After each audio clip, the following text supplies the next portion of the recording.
Hello everyone. Tonight, we begin with a mountain, a child, and the quietest death you've never heard of.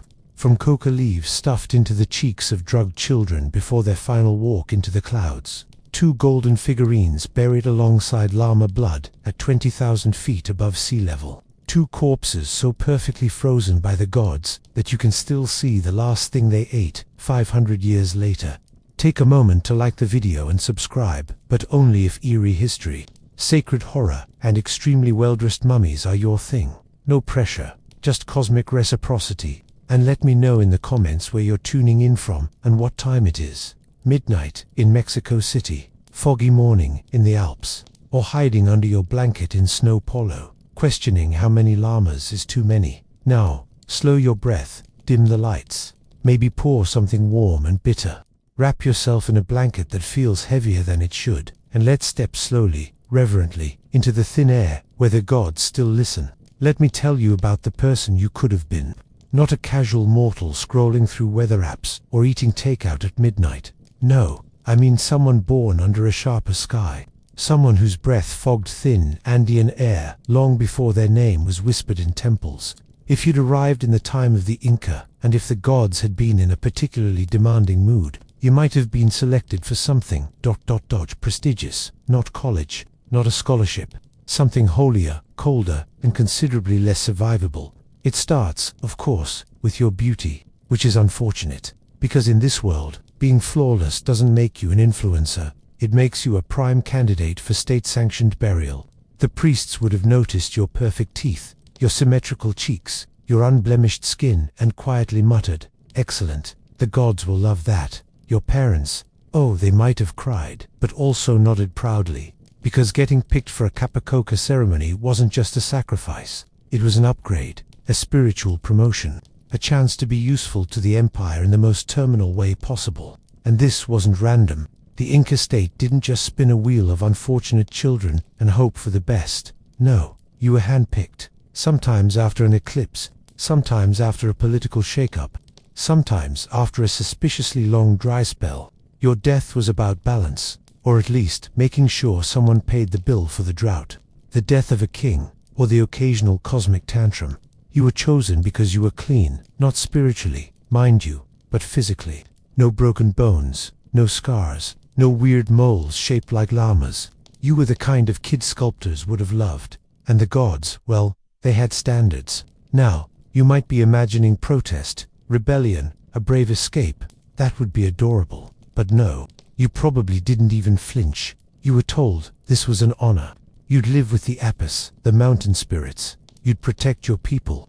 You'd become part of the sky. The propaganda was thick and sweet, like ceremonial chicha. And when the whole empire believes it, resistance feels more like rudeness than rebellion. So, there you are, young, beautiful, doomed, smiling politely while strangers examine your earlobes and debate which mountain would suit your soul best. You aren't given a choice, of course. You're not old enough to drink, but apparently old enough to die for divine favor, which tells you something about how empires work.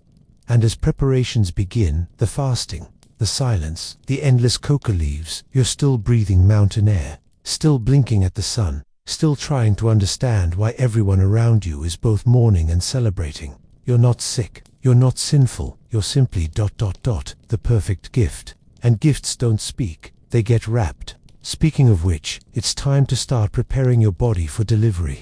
Because once the gods have accepted your name, they expect you neatly packaged, which means it's time for coca, chicha, and a long, slow goodbye. By now, you've probably figured out that your days are numbered. But here's the twist, no one tells you at the beginning. This isn't framed as death, not really. No one leans in and says, "Sorry kid, hope you liked your time above ground."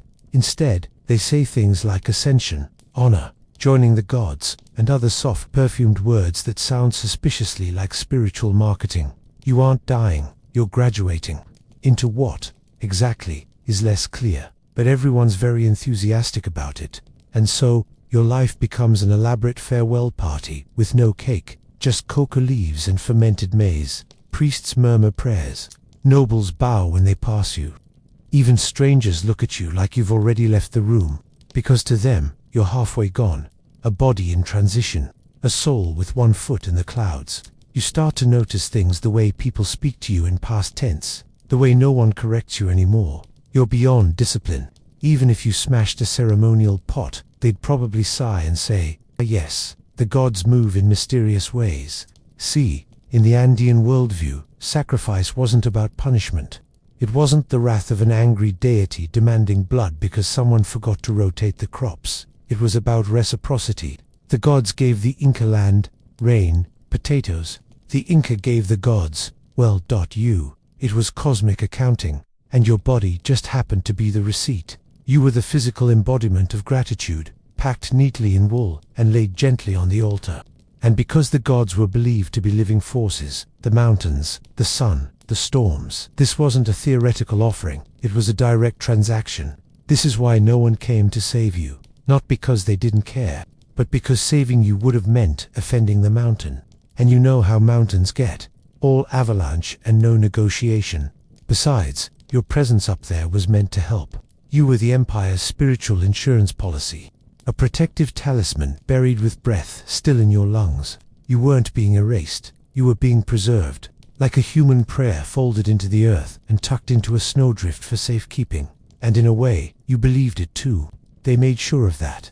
You were told your soul would live on, watching over your village, whispering to the wind, ensuring the rains came on time. That your sacrifice would echo in the clouds, your heartbeat turning into thunder, your bones strengthening the spine of the Andes. Not a death, they said. A transformation. Of course, no one asked if you were ready, or if you wanted to become weather. But that's the thing about empires, they don't wait for consent when a good narrative is on the line. And now, it's time for that transformation to begin in earnest. Because before you can be given to the mountain, your body has to be prepared, not just spiritually, but physically. And that means it's time to quiet your fear with coca, blur the days with chicha, and let the slow, sacred unraveling begin.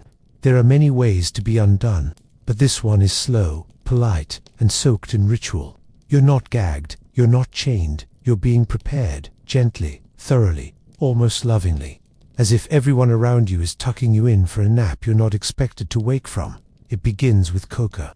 Not the kind you snort in a modern scandal, but the ancient sacred leaf, a green whisper placed under your tongue, again and again, until your thoughts dull and your mouth forgets how to shape words like why or please. Coca doesn't kill you, it just softens you, eases the hunger, slows the pulse, makes obedience feel a little more like devotion. Then comes chicha, a ceremonial brew made from chewed and spat maize. Yes, spat, by human mouths, then fermented until it's strong enough to make your limbs float. You're too young to drink, but here, you drink often. A cup in the morning to still your hands, another in the evening to untangle your dreams. You're not drunk, you're drifting, and that's the point. This is how they blur the edges. They don't smother you with force. They erode your clarity one dose at a time. The priests say prayers while you sip. Women hum lullabies in a language you only half understand, and no one ever raises their voice. There are no shackles here, just compliance disguised as calm. You're washed, oiled, braided, and dressed. Alpaca wool tunics, soft as smoke. Llama skin sandals tied just right. They clip your nails, clean behind your ears, paint your face with sacred ochre. You're not a child anymore. You're a relic with a pulse. And through all this, the leaf chewing, the ceremonial grooming, the quiet procession of daily ritual, you're told the same thing, over and over. This is good, this is noble, this is your destiny. You start to believe it, not because it makes sense, but because it's the only story being told. Your body is shrinking, your voice is fading, but your role is growing. No one tells you how long this part lasts. Time gets muddy when your diet is mostly sedation, and your schedule is nothing but being adored by people who are actively planning your death. But you notice the signs. Fewer visitors, quieter nights, longer prayers. And one day, someone stops brushing your hair and just starts weeping instead. You were ready, or rather, you were ready enough. The transformation is almost complete. You are clean.com and carved into ceremony. All that's left is the journey. Not to the grave, don't be dramatic, but to the mountain, to the gods, to the place where breath thins and the sky forgets what humans sound like. So gather your sandals, the procession is waiting. It's time to walk, one slow, sacred step at a time. toward the mountaintop that's been waiting for you since before you had teeth. You don't walk alone. That would be far too informal. You travel as part of a procession, a slow-moving, whisper-filled parade of robes, drums, and silent expectations. You're somewhere near the center, surrounded by priests, attendants, and carriers of offerings that weigh more than you do. But make no mistake, you are the reason for the journey. You are the reason everyone else is here, and the path. It's not a stroll through the countryside. This is Altiplano country, stark, jagged, and holy. You cross ravines threaded with stone bridges, rivers cold enough to shatter teeth, and highland passes so wind-bitten. The gods themselves are probably huddled in blankets. The destination, a summit, always a summit, because the closer to the sky, the closer to the divine. The mountain isn't a metaphor here, it's the deity itself. You're not just being brought to a god, you're climbing into one. Now, if you're imagining majestic views and a peaceful hike, I regret to inform you that altitude sickness is real, coca leaves or not. Your head pounds like a ceremonial drum, your lips split open in the cold, and still, the group climbs. There's no turning back, there's no halfway temple. Every step is a statement. This sacrifice matters enough to bleed for. Along the way, rituals mark the miles. At certain stones, they pause to chant. At some rivers, they splash water on your feet and call it blessing. Everything means something, even if you're too light-headed to remember what. You're not allowed to ask questions. You're barely allowed to speak. You're becoming sacred by becoming silent. The entourage doesn't rush. They move with the gravity of empire. This is not just a religious act, it's politics in motion. Every village you pass watches from the side of the road, kneeling. Children point. Elders mumble prayers. Nobles quietly take note of which family the chosen child came from. This isn't a secret rite. It's a performance, broadcast across the land without a single scribe. And there are llamas, dozens of them, trotting calmly with bundles on their backs, gold figurines, woven tapestries, ritual vessels, dried maize, and seashells from coasts you've never seen. Why seashells in the mountains? Because even the ocean gets an invite. The gods like a full guest list. Nights are spent in makeshift camps. Fires flicker low. Priests consult the stars for approval. You're tucked into blankets with your ceremonial tunic still spotless, your breath visible in the air like a reluctant spirit. Someone sings, someone sobs. You're the quiet center of the storm, the only one not pretending this is a normal pilgrimage. And then, one morning, the wind changes. You feel it before you open your eyes. Thinner, sharper, the kind of air that carries no scent, only altitude. You've arrived. The mountain is watching. And the final climb begins, steeper, slower, and far too quiet. You're carried the last stretch, not out of mercy, but because your feet can't be dirty when you meet the divine. At the summit, there's no temple, just sky, stone, and a small pit waiting to be filled. And you, of course, always you. But before you're laid into the ground, there's one more transformation. Not for your soul, we covered that, but for your appearance. After all, if you're going to be seen by gods, you'd better be dressed for it. You don't face the gods in your pajamas. That much is clear. No, if you're going to be buried alive on top of the world, you're going to look good doing it. Not casual good, not this old tunic. Good celestial runway good. The kind of good that makes the sun squint. Because appearances matter in the Andes, and not just to the living. Your outfit begins with wool, but not the itchy, lopsided sweater kind. We're talking alpaca. Woven so fine it catches wind like silk. It clings to your shoulders with the weight of reverence, not comfort. Over that comes llama fur, soft and sacred, draped like a pelted blessing. You are dressed not as a child, but as a cosmological emissary, a body-shaped message wrapped in luxury. And then come the colors, deep reds, solar yellows, obsidian blacks, each one loaded with meaning. Yellow for the sun, red for blood and maize. Black for the underworld you're gently being nudged toward. These aren't design choices, they're dialogues with the cosmos. Because even gods need reminders. And what better post-it note than your tunic? Your hair is braided with care. Tight, intricate patterns that whisper about lineage, ritual status, and the skill of whoever did it. Probably an ant, possibly a priest.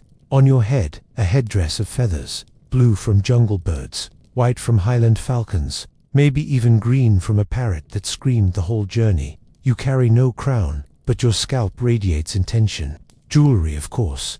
Gold earrings, small and symbolic. A silver pendant shaped like a tiny human, possibly yourself, as if your body needs a backup. In your hands, they place figurines, little icons of llamas, maize cobs, and sun discs. These are your carry-ons for the afterlife. Not for use, for gesture. You're not traveling light, you're traveling meaningful.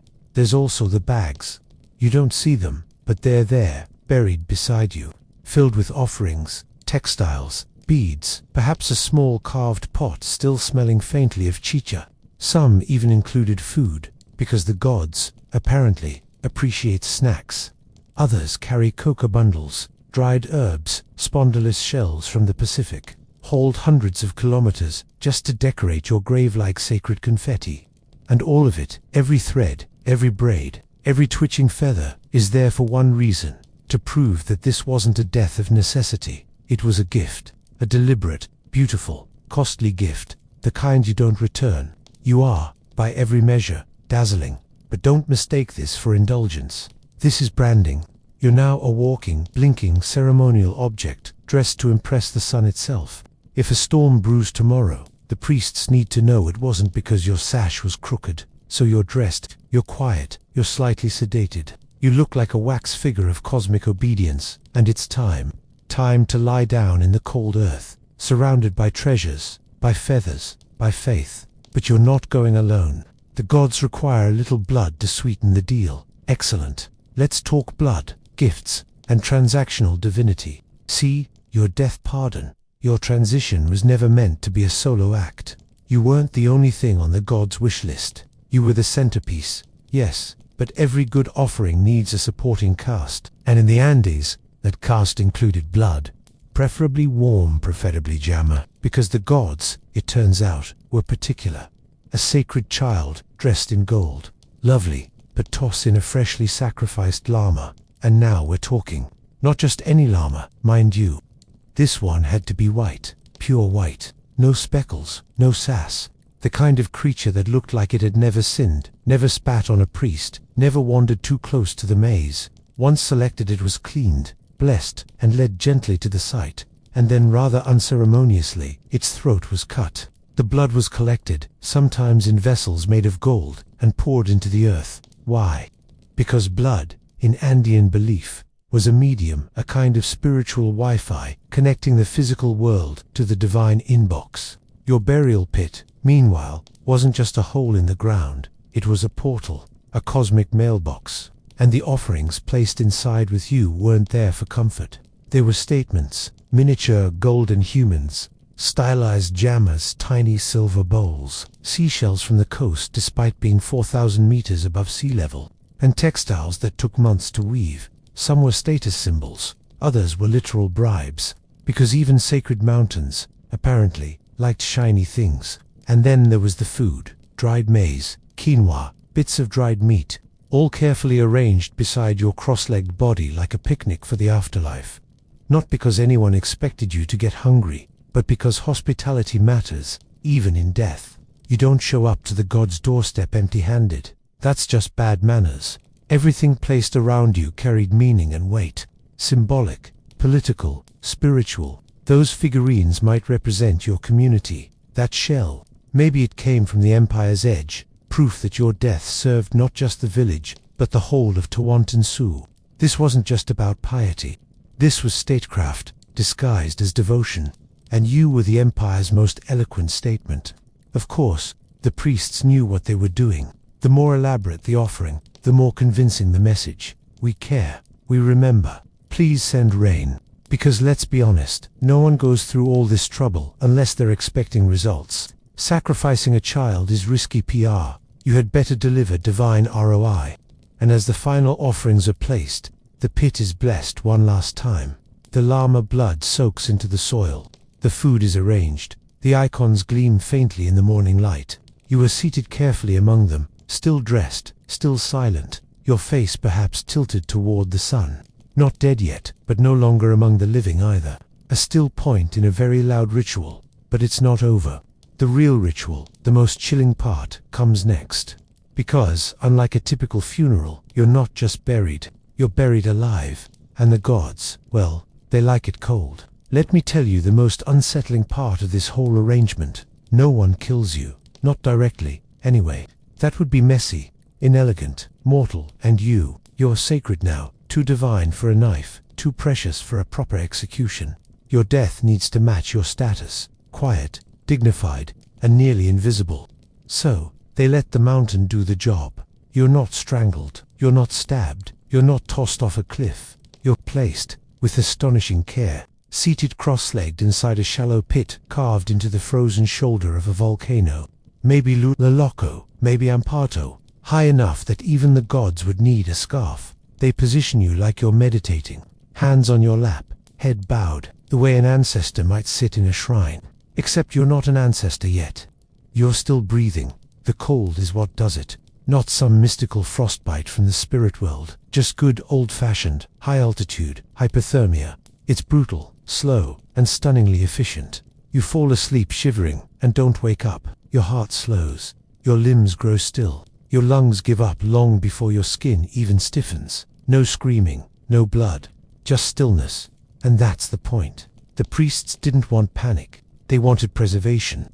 In their eyes, your body wasn't a shell. It was an offering. A message to the gods that needed to arrive in mint condition. A stabbed child rots. A frozen one lasts forever. Some of these bodies, yours, perhaps will survive for centuries.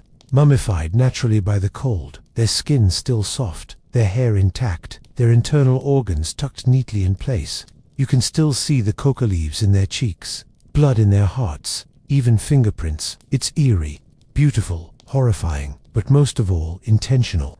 This wasn't an accident. It wasn't someone forgetting to check for a pulse. This was ritual engineering. By letting you freeze instead of burn, the Inca ensured that your sacrifice stayed visible, tangible, incontrovertible. Every time a storm rolled in, or a river ran dry, they could point to that mountaintop and say, "We gave the gods our best." They'll remember. But it gets even colder, because they didn't mark the grave with a statue or a shrine. No signage, no names, just rock and ice. Because once you were offered, you weren't supposed to be found. That was between you and the sky. The empire had delivered. The gods could do the rest. And yet, you were found, eventually. Hundreds of years later, some archaeologist with a pickaxe and altitude sickness stumbles into your resting place. The air is thin, the silence thicker than death. And there you are seated, dressed, mouth slightly open, as if the last thing you did was try to explain what happened. They call you La Dancella, the maiden, or El Niño del Cerro El Plomo, or simply the Ice Child.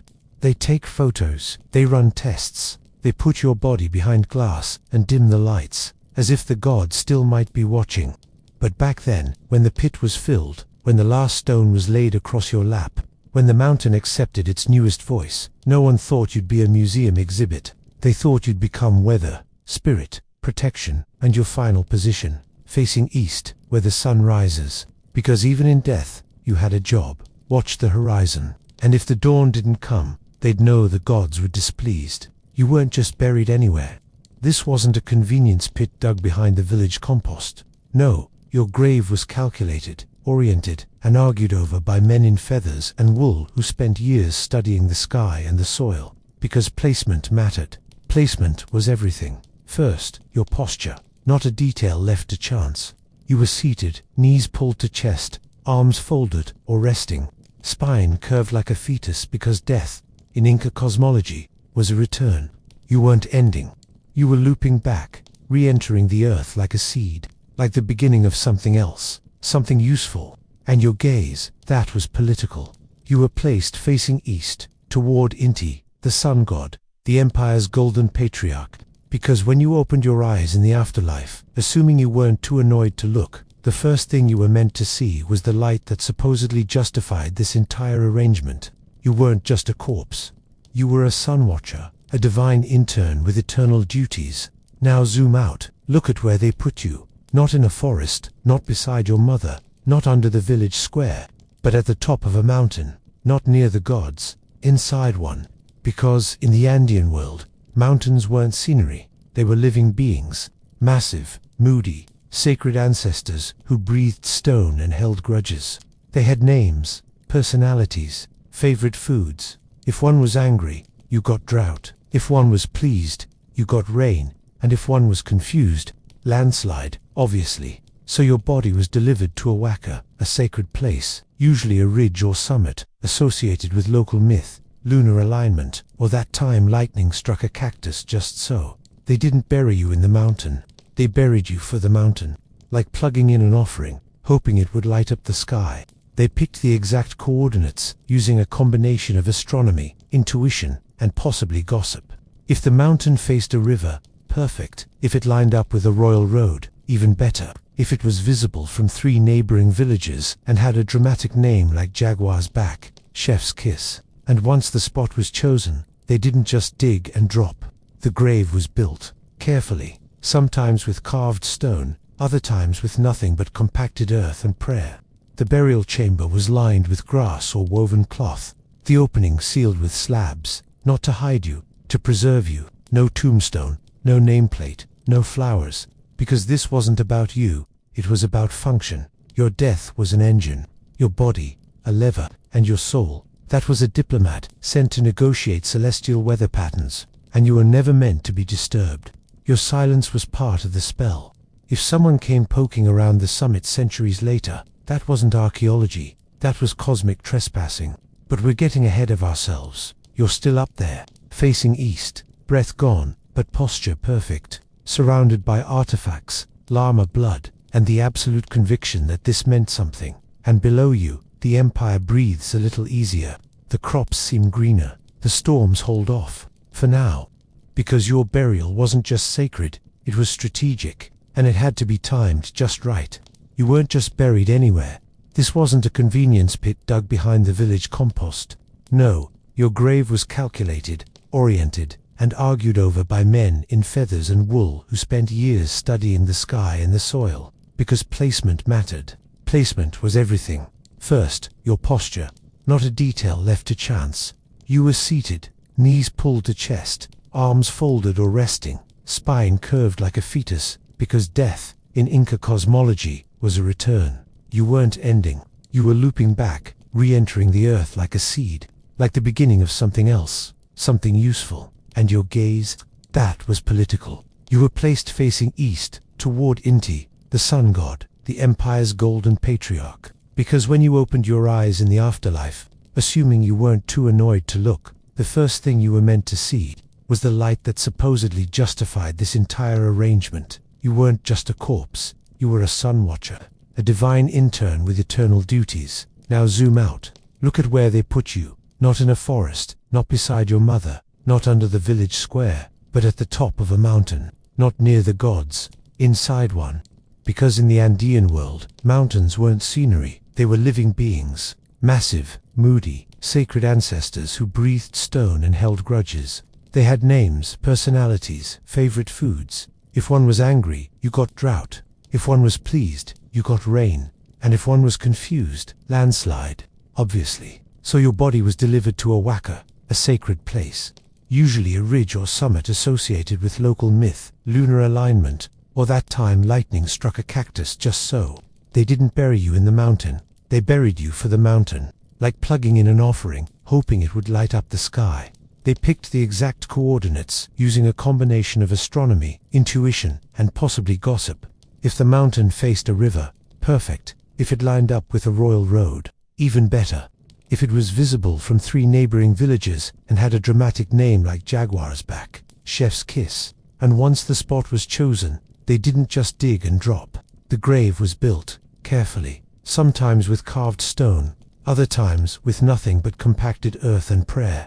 The burial chamber was lined with grass or woven cloth, the opening sealed with slabs, not to hide you, to preserve you. No tombstone, no nameplate, no flowers, because this wasn't about you, it was about function. Your death was an engine, your body, a lever, and your soul, that was a diplomat, sent to negotiate celestial weather patterns. And you were never meant to be disturbed. Your silence was part of the spell. If someone came poking around the summit centuries later, that wasn't archaeology, that was cosmic trespassing. But we're getting ahead of ourselves. You're still up there, facing east. breath gone, but posture perfect, surrounded by artifacts, llama blood, and the absolute conviction that this meant something. And below you, the empire breathes a little easier. The crops seem greener, the storms hold off. For now, because your burial wasn't just sacred, it was strategic, and it had to be timed just right. You've been buried, not just beneath stones, but beneath layers of ceremony, intention, and altitude. And now, the mountain takes over. It wraps you in silence, presses its cold lips to your skin, and does something the priests could only dream of. It keeps you perfect. See, in the lowlands, bodies decay, flies arrive, time gets bold. But up here, time hesitates, because at 6,000 meters above sea level, even decomposition gets altitude sickness. Your skin tightens like hide. Your blood, if not drained, crystallizes. Your hair remains glossy. Your clothing stays colorfast. The air is too thin for bacteria to bother, and the temperature doesn't just chill you, it mummifies you. You're not decomposing, you're freezing into memory. To the Inca, this wasn't creepy, this was proof of favor. Rotting meant rejection. A bloated, discolored corpse meant the gods sent your soul back with a note. Not impressed, but you stay soft, peaceful, even serene. And that means the message was received. The gods didn't just accept your sacrifice, they kept it on the altar. In fact, your preservation became part of your power.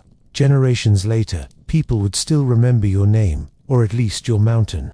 They might not know the details, but they'd say things like, "That's where the child was buried. That's why the maize grows well." Your body, sealed in ice and prayer, became weather insurance. Modern scientists, of course, get overly excited about this. They call it natural mummification and start measuring bone density and hair isotopes. They're unlocking the mysteries of the universe. Which is ironic, because the Inca already knew what it meant. The gods liked you cold. The best preserved sacrifices, like the maiden of Lulaloco, look like they might blink if the sun gets too bright. Eyelashes intact, internal organs in place, even stomach contents frozen mid-digestion. One child still had blood in her heart. Another had a braid neater than anything you've managed on a workday. And it wasn't just children.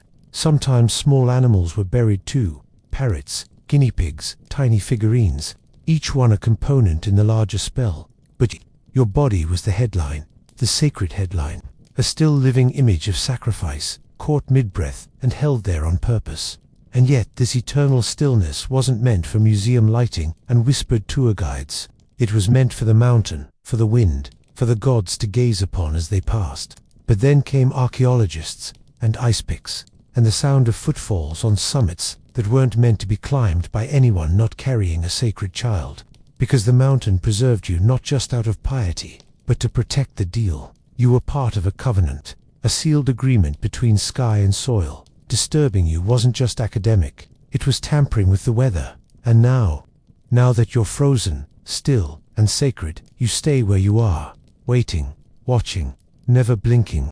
Because even now, your job isn't over. You're the mountain's mouthpiece, the empire's reminder, and it all started with timing. If you think your final resting place was chosen just because it looked dramatic on a postcard, think again. You were buried where you were because it was sacred. But more than that, it was strategic. Because in the Andean world, land wasn't land. It was language. The kind the gods read. The kind your body was meant to punctuate. The Inca didn't build shrines at random. They didn't toss sacrifices onto whichever mountaintop looked the least windy. No, every summit, ridge, and slope was part of a vast, vibrating network of holy sites called wakas. These weren't temples. They were living coordinates, places where the divine had touched the earth, and the earth had remembered. Your mountain, let's say it was Lulaloco, though it could have been Ampeto, Chani, or one of the countless others, wasn't just tall, it was alive. An Apu, to be exact, a mountain spirit. Part ancestor, part god, part volatile rock with feelings. The Inca didn't just respect mountains, they negotiated with them. You were the offering that sealed the contract. And your burial spot wasn't just chosen for height, it was chosen for visibility, for alignment. From the summit, you could often see other holy places, lakes, valleys, old battlefields, royal roads. The line of sight mattered. They wanted your eyes, even closed, to connect with the landscape. You weren't guarding a tomb, you were watching the empire. This network of sacred geography had logic. It followed the sex system, a system of invisible lines radiating out from Cusco, the empire's navel-gazing heart. These lines connected temples, hills, springs, and graves like cosmic string art, and your mountaintop, it was one of the pins. Your presence balanced the diagram, or so they hoped. In this worldview, the earth wasn't passive, it was animated, full of moods, hungers, and preferences. The right offering in the right place at the right time could mean rain, or fertility, or peace. The wrong placement, well, enjoy your plague of guinea pigs. And so, you were brought not just to a mountain but to a node in a living grid, a place where heaven met soil, and where your body could function as both beacon and anchor. The priests believed you would hold space, that your spirit, infused with coca and chicha and resignation, would speak through the slope. And here's the eerie part. They were right, in a way, because long after the empire fell, the people remembered these sites. They climbed the mountains, they whispered names. Even today, some communities still leave small offerings at the summits, unsure exactly why, but certain that someone is still listening. You are still there, hair braided, tunic intact, facing the horizon, surrounded by rock and ritual, frozen but not forgotten. And from this sacred elevation, one more thing is required: timing. Because when the sun wobbles, when an emperor dies, or when the river runs dry, the priests will climb again, and once more, they will look to the east, to the peaks, and say, it's time. If you thought your sacrifice was random, a spur-of-the-moment spiritual impulse, I have news. You were on a schedule, and not just any schedule, a ritual calendar tighter than a modern CEO's. Only instead of performance reviews and queue for targets, your destiny hinged on eclipses, coronations, famines, and dead emperors. Because in the Inca world, time wasn't something you measured, it was something you obeyed. They didn't have clocks ticking on walls. They had celestial events, agricultural cycles, and royal gossip. When the emperor died, the calendar changed. When the maize failed, the priests got twitchy. When the moon turned red and the stars hiccuped, somebody's child was getting very well dressed for a high-altitude goodbye. Your death, it wasn't a tragedy. It was a response. To drought, to war, to succession. Maybe to an awkwardly timed earthquake that sent temples wobbling and priests scrambling for coca. They'd read the signs, bones, birds, the behavior of guinea pigs, and conclude that something was off. And to fix it, you, in wool, on a mountain. Let's say there's an eclipse. Not the fun kind where everyone buys glasses and claps politely. The terrifying kind, the sun vanishes, the animals panic, and grandmothers start praying louder than usual. That's not astronomy. That's divine feedback, a silent scream from the gods. And the Inca don't waste time. The next morning, a priest leans in and says, "We need a cup of coca," and just like that, the gears turn. Sometimes it wasn't the sky, but politics. A new emperor takes the throne. The empire needs blessing, legitimacy. What better way to prove divine right than offering a child so pure, so calm, so inconveniently beautiful, that the gods will have Ito's smile? And then there was agriculture. Always agriculture. If the rains don't come, heads turn skyward, then immediately down at you. Because what is rain if not the opinion of the gods made wet? Maybe you were born in a season that made the priests nervous. Maybe your community was due to give back. Maybe the mountain whispered your name. Or maybe you were just ... available. The point is, this wasn't impulsive. It was scheduled holiness. Your death was penciled in with ritual logic, so dense it made your horoscope look like a sticky note. The priests had scrolls, astronomy tables, offerings pre-approved for different crises. Oh, it's a locust year. Excellent. We have the gold llama ready. And they didn't do it often. That's what made it powerful. A cup of coca was rare, a once-in-a-generation spiritual shockwave, one that rippled through the empire like a sacred press release. We care. We gave. Now fix the weather, please. It wasn't cruelty. It was maintenance. And your part in this, not an accident. You were a cosmic pivot, the hinge between chaos and order. You died to keep time from cracking, to help the year keep turning. And once it did, once the eclipse passed, the crops rose, or the new emperor's forehead got properly blessed, no one forgot you, at least for a while. Because now, after your scheduled, calculated sacrifice, the question becomes, what happens after you die? Not to your soul, we've covered that, but to your body, your image, your memory, You're still up there. But the mountain isn't the only one watching. So, you've died. Congratulations. Not in disgrace, not by accident, and certainly not alone. You died beautifully, purposefully, and in compliance with all celestial regulations. But don't relax just yet, because in the Andes, death was not the end. It was a career change. You didn't vanish, you stayed, and not in a spiritual sense. Physically, hair intact, eyelashes resting politely on your frozen cheeks, still wearing your tunic, still holding your tiny silver llama like a metaphysical passport. You weren't buried to disappear. You were buried to watch. From the moment that final stone was placed above your head, you became ancestral infrastructure, a silent guardian embedded in the mountain, monitoring the weather, the crops, and the slow gossip of the empire. People believed your soul remained tethered to that exact spot. You weren't haunting anyone. You were overseeing them. And it didn't stop with belief. Pilgrims came. They climbed impossible slopes, following paths no one had walked since your procession. They brought coca, chicha, and the occasional guinea pig. They whispered names, poured offerings, left feathers and stones. You weren't a corpse. You were a shrine. Your grave, a hotline to the gods. And what did they ask you for? Protection, rain, justice, fertility, a better potato yield. The usual. They saw you as someone who had seen the gods, or at least been touched by them. You were dead, yes, but death was not disqualifying. It was credentialing. Your mountain became sacred geography, not just a peak, a pillar. Your burial site became a memory trigger, a place of pilgrimage. And the Inca, brilliant empire builders that they were, understood the power of this. They mapped it, maintained it, wove it into their narrative. We care for our dead, they said, because our dead care for us. And so, your body became a symbol, not of loss, but of sacrifice that worked. You were referenced in ritual, remembered in oral tradition.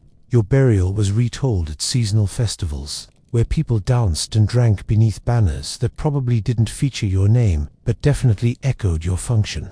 You had no tombstone, no engraved plaque, but you had presence. And in a culture where presence meant power, you were a participant in every ritual that followed. You weren't just watching the sunrise, you were ensuring it happened. Even now, centuries later, long after the empire cracked and crumbled, long after your language was forbidden and your mountain renamed, some communities still look toward the peaks and leave small bundles at the base. They don't always remember who you were, but they remember that someone gave everything, and that the mountain remembers too. And then, of course, came the day they found you. Not your soul that's long gone, busy with divine duties, but your body, your sacred, seated, perfect body. And with it, everything changed. Your burial was not meant to be seen. That was the point. The secrecy, the distance, the altitude so brutal it stole sound from your lungs. You were placed at the very edge of the sky, not so the world would look up to you, but so it would leave you the hell alone. Because this wasn't about display. It was about containment. You weren't entombed for visitors. You were sealed away like a spell, buried in the kind of place only gods, spirits, and very determined archaeologists could reach. And even the archaeologists took centuries. Let's talk logistics. Getting your body up there took weeks.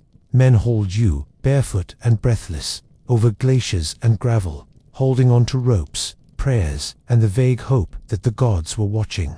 They built the burial site by hand, without scaffolding, without modern tools, and let's be honest, without enough oxygen. Once everything was in place, the tunic, the feathers, the figurines, the last ritual sigh, they sealed the pit, with rocks, with earth, with care. No monument, no carved face staring nobly into the clouds, just wind, just snow, just silence so heavy it could crush your name.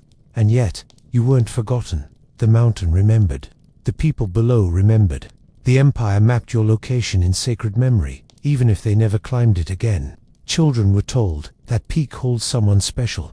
Farmers glanced upward when the rains came too early or not at all. The mountain wasn't just sacred, it was inhabited by you. But centuries passed, the empire fell. Roads turned to dust. The rituals were outlawed, the language suppressed, and suddenly you were alone in the most absolute way. No more offerings, no more prayers, just your body, sealed in its pit, facing east, waiting. And then, the climbers came, not pilgrims, scientists, explorers, some looking for altitude records, some looking for meaning, all of them looking for something they didn't fully understand. They crested the summit with gear you wouldn't recognize, and when they found you perfectly preserved, knees drawn to chest, eyes half shut, they stopped breathing, not from the altitude this time, but from awe, or maybe guilt, because suddenly you weren't a secret, you were discovery. Headlines, journal articles, museum labels, your image under glass, your story told in passive voice. A young individual was sacrificed, as if it wasn't you, as if you hadn't once walked, drank chicha, laughed quietly, before knowing what you'd been chosen for. They took you from the mountain. They called it preservation, research, cultural significance, and maybe it was all of those things. But you were never supposed to leave. Your silence was part of the architecture. Your burial site was part of the machine. Remove the child, and the spell stutters, and yet, there you are, in a temperature-controlled room, lit like a cathedral, eyes still closed, mouth still soft. You look like you could open your eyes at any moment and ask for your silver llama back. The world sees you now, but the gods already did. When they found you, the word discovery echoed through universities like a trumpet blast. Not reverence, not apology, discovery. You were seated perfectly, legs crossed, eyes closed, hands resting like you'd just nodded off during the world's longest ceremony. Your skin was intact, your hair was still braided, and you looked disturbingly alive. Scientists were thrilled. You became an anthropological marvel, a time capsule of muscle and memory. They tested everything, the fibers of your tunic, the DNA in your blood, the isotopes in your hair. They knew what you ate, when you stopped eating, what kind of maize, how much coca, how drunk you were at the end. You became a dataset, a museum piece, a frozen whisper reanimated by scalpels and spectrometers. They gave you a nickname, La Dancella, the maiden, because naming you would have been too intimate, too real, better to classify, to catalogue, to make you legible. Your body was placed under low lights, behind thick glass, in climate-controlled silence. A sacred child turned into an exhibit. But even under the best lab conditions, something felt off. People didn't just see you, they felt you. Visitors stood in front of the glass and whispered, not out of respect, but because something about your presence made them forget how sound works. Your lips were too soft, your expression too calm. You weren't decayed, you were waiting. The tests revealed plenty. Your last meal, the climate of your death, your exposure to coca and chicha. They mapped the rituals onto your bones like GPS tracks, but no microscope could tell them what it felt like. What passed through your mind as the temperature dropped, as the sky darkened, as the burial pit grew still. And so the mystery remained, because you weren't just the subject of a scientific paper, you were still sacred. And some people, especially descendants of those whose ancestors carried you to the summit, weren't thrilled about your current address. They argued for your return, to rebury you, to restore the silence you were promised, because to them, your presence in a museum wasn't preservation, it was spiritual interference. And they had a point, because let's be honest, you weren't buried to teach Westerners about ritual cosmology. You were buried to stay buried, to serve, to rest, to be something other than a source of ticket revenue and stunned selfies. But you're famous now. You appear in textbooks, documentaries, podcasts with ominous music. You are the go-to example when someone wants to talk about ritual sacrifice but also win a grant. Everyone has an opinion about you, your death, your purpose, your value, except, perhaps, the one that mattered most, yours. Because even in all their scans and tests, no one ever asked you what it meant to be chosen. But your eyes closed for 5 centuries seemed to say, I was not lost. You were late. And as the world argues over ethics, ownership, and museum policies, one thing remains certain. You weren't the only one. You weren't the first, and you weren't the last. There are others, still seated, still waiting, still wrapped in silence, somewhere above the clouds, far beyond the reach of asphalt or Wi-Fi. The empire may have crumbled, but its fingerprints remain in stone paths carved into volcanoes, in burial chambers lined with gold and blood, in the still frozen faces of children who were dressed like royalty and treated like keys to the universe. You were part of a legacy, a long, strange, tragic logic, where belief turned flesh into diplomacy, where death wasn't punishment, but policy, where sacrifice wasn't cruelty, but an attempt at balance. Let's not sugarcoat it, it's horrifying. The idea of choosing a child, grooming them for months, drugging them, and placing them alive in a freezing tomb sounds like something from a horror film wrapped in a travel documentary. And yet, this was done in the name of order, fertility, survival. It was the cost of harmony, paid in bodies instead of bronze. But here's the twist that still catches in the throat. They meant well. This wasn't the act of sadists. It wasn't torture, and it wasn't for sport. It was belief. Deep, old, unshakable belief that the earth and sky were watching, that the gods hungered for presence, that every storm, every crop, every royal funeral needed to be answered, and the most powerful answer was a child, unmoving, halfway between prayer and statue. And you were a bridge between empire and cosmos, between empire and memory. Even now, the world hasn't decided what to do with your story. Some say return the bodies to their mountains, let them finish what they started, a silent century staring east, undisturbed. Others say leave them visible, let them teach, let them remind us what belief looks like when it grows sharp edges. But the truth is this: you changed the world. Not just the weather, not just the mountain. You changed how we see sacrifice, how we define sacred. You are a contradiction, horrifying and holy, tragic and transcendent. A body that refused to decay, a myth made visible. And for all our science, all our carbon dating, all our respectful museum plaques and low-angled lighting, you remain what you were: mystery. You weren't martyred, you weren't erased, you were given, and no one really knows what that means. Not fully, but we still climb to find out. Even now, the wind moves a little differently when it rushes past a grave made for the gods. And only sometimes someone looks east, feels the chill, and whispers, someone is still up there. They were never meant to be seen. Not outside the gates, not beyond the garden walls, and certainly not walking through the market with their hair uncovered like someone's wife. These women belonged to the gods, or at least, that's what the temple ledgers claimed. Their names were carved into contracts, their days shaped by rituals and account books. Nadru, N2, Igishrutu, priestess classes so old they predate most alphabets, all of them tucked neatly behind clay tablets, locked inside temples, spoken of like sacred property, valuable, untouchable, and strangely quiet. The Nadru were the more common kind. They came mostly from noble families, not the poorest, but not quite royalty either, and they were offered to the gods the way one might donate a goat or a marble vase, not out of love, but as a statement of piety, a transaction. You give your daughter to the temple, the god might look favorably upon your crops, or maybe your political career. Everyone wins, except the girl, but there were rules.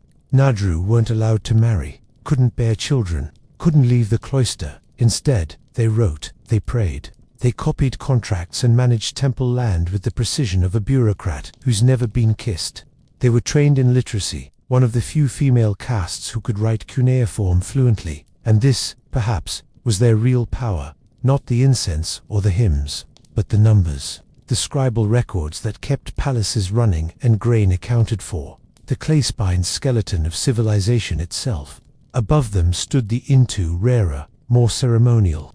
These were high priestesses, sometimes the daughters of kings, anointed not just with oil, but with entire cosmologies. An Intu could preside over royal rituals, speak the sacred names, even embody a goddess during festivals. The job came with jewels, processions, and a lifetime of sacred surveillance. Her body wasn't hers. It was a vessel, an image, a breathing symbol for Inanna, or Ishtar, or whoever needed channeling that season. And yet, for all the divine marriage metaphors, their flesh was still mortal. They aged, they bled. Some of them rebelled, quietly, scribbling complaints into the margins of tablets. Others vanished from the records, a curious number of unexplained disappearances that archaeologists pretend not to find suspicious. But most complied. They wore their white garments. They lit their lamps. They vanished into temple architecture the way rain seeps into brick, slowly, completely, without protest. And once they were forgotten, they were remembered only as stone. Sometimes, the floor plans of temples show odd extensions, sealed chambers, windowless annexes with no clear function. Inside, occasionally, bones, not scattered bones, but curled ones. knees drawn to chest, like someone waiting for the end, or hoping it isn't really the end at all. That's where the architecture shifts from cloister to crypt, from service to sacrifice. The quiet women of the temple, it seems, weren't always allowed to die elsewhere. It wasn't a prison, not officially, but the bricks knew better. The Gaigo, the temple cloister, was built with no exit strategy in mind. High walls, inner courtyards, and sleeping quarters that opened inward like petals of a flower pressed flat. There were doors, of course, but they locked from the outside. And the windows, if you could call them that, were little more than slits carved just wide enough for a breeze but too narrow for a glance. The women who entered these sacred compounds did so as girls, often before their first blood. Their initiation involved purification rites, the cutting of hair, sometimes even the renunciation of their birth name. Inside, time stopped being seasonal and started being cyclical. Days were counted by the rhythm of offerings, grain, incense, goat. Everything smelled faintly of smoke and old prayers. The routine was precise, sacred monotony polished into habit. Wake before the sun, bathe in silence, recite the hymns carved onto clay tablets worn smooth from generations of fingers, clean the altar, feed the fire, copy the contract, feed the fire again. The Nadru were expected to maintain a kind of inner sanctity, and that meant stillness, the kind of stillness that petrifies they weren't supposed to desire, or age, or even raise their voices. To become one with the gods, you had to become less human first. But they weren't useless relics. They were efficient, educated, and devoutly bureaucratic. Many Gaigo had their own administrative offices, and some Nadru managed more property than their male relatives. They handled litigation, oversaw harvest tallies, and issued loans with interest clauses clever enough to make modern economists wince. Inside the cloister, the gods got their sacrifices, but the temples got their accountants. Still, isolation leaves marks. The clay tablets mentioned sicknesses, not fevers, but melancholy, a wordless malaise. One girl wrote of feeling like a vine trained against stone. Another spoke of dreams in which her mother's voice echoed through the courtyard, only to fade when she turned around. These weren't cries for help. They were quiet acknowledgments that something had been traded. Childhood, perhaps, or the sound of birds. Some of the priestesses scratched graffiti into the bricks' names, constellations, prayers shaped like riddles.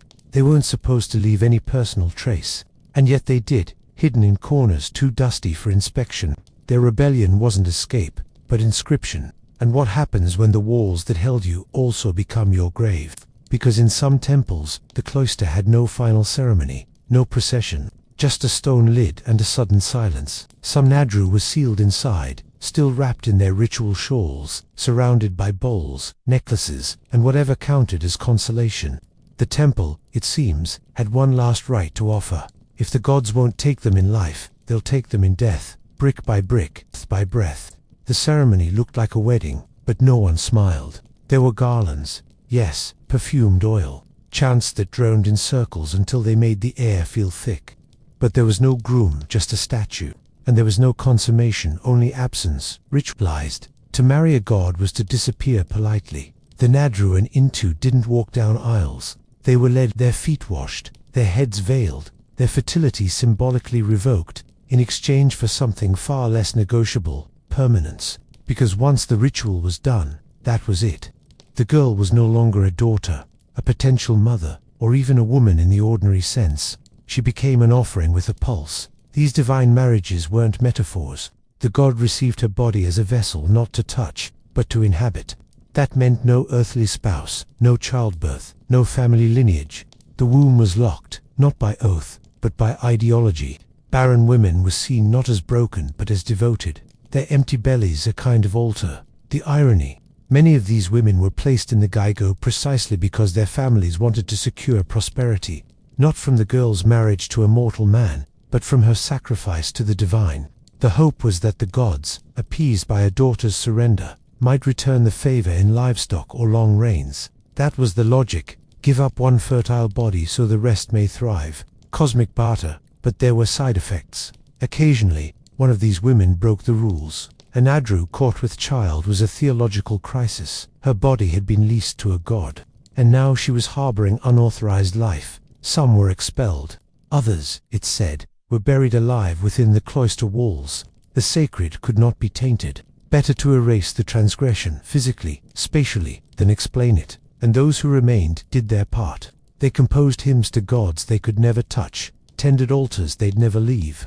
One Intu priestess was described as the mouthpiece of Inanna, clothed in 7 silks, standing on ziggurat heights. What the tablet doesn't mention is how long she stood there, or how heavy those silks got in the rain.